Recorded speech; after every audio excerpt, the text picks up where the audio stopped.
Après 137 ans de mystère, le célèbre tueur sans visage Jack l'Éventreur aura-t-il enfin un nom?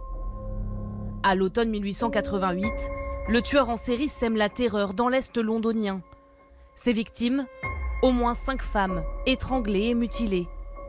La police de l'époque est tenue en échec, mais la science d'aujourd'hui pourrait-elle avoir enfin dévoilé son identité? Des analyses ADN sur ce vêtement relancent l'enquête la plus longue de l'histoire britannique. Quand la nuit tombe sur les petites rues du quartier de Whitechapel, c'est un balai de groupes et de visites guidées qui marchent sur les traces du célèbre tueur. Jack l'Éventreur, le premier tueur en série moderne. Accompagnés par ce guide français ce jour-là, ces touristes parisiens ont tous la même question en tête. Ah bah qui est-ce? Bien évidemment, c'est la question. Qui était-il? C'était qui? Pourquoi est-ce qu'il a fait ça? Et pour Maxime Rolaz, impossible de ne pas mentionner la dernière théorie en date sur l'identité du meurtrier.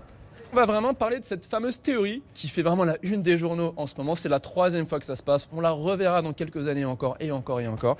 C'est celle qui concerne Aaron Kosminski. C'était un juif polonais qui était barbier. Il avait 23 ans, cet homme-là.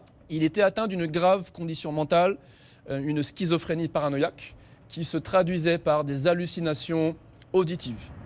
L'homme comptait déjà parmi les suspects à l'époque des meurtres, mais certains détectives amateurs en sont désormais sûrs. L'ADN de Kosminski aurait été retrouvé sur un châle qui aurait appartenu à la 4e victime du tueur. Une théorie qui fait l'objet de nombreuses critiques. Avec ces analyses d'ADN mitochondriales, on ne peut vraiment pas arriver à l'identité d'un individu. On peut, au mieux, on peut vraiment écarter des suspects. On ne peut pas dire que Aaron Kosminski était le tueur. Et en plus de ça, même si on était sûr que ce soit l'ADN d'Aaron Kosminski sur ce châle, ça ne fait pas de lui le tueur.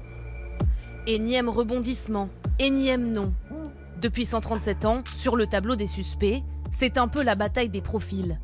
Un coiffeur, un fabricant de cigares, le petit-fils de la reine Victoria, second dans la ligne de succession au trône britannique à l'époque, l'écrivain Lewis Carroll, auteur d'Alice au pays des merveilles.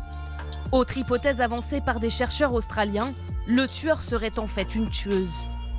Aucun profil ne fait aujourd'hui consensus.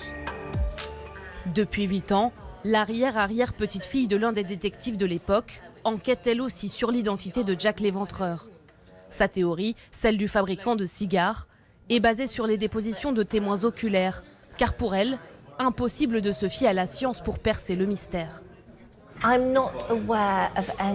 À ma connaissance, il n'existe aucun objet qui ait été authentifié comme étant directement lié au crime et qui ait survécu toutes ces années. Alors je pense qu'il est peu probable que l'affaire puisse un jour être résolue à l'aide de la science. Plus de 130 ans après les meurtres, plusieurs voix s'élèvent aujourd'hui pour réclamer la réouverture d'une enquête officielle. L'espoir de lever le voile sur le mystère Jack l'Éventreur, figure énigmatique qui suscite toujours autant d'intérêt et fait toujours autant recette.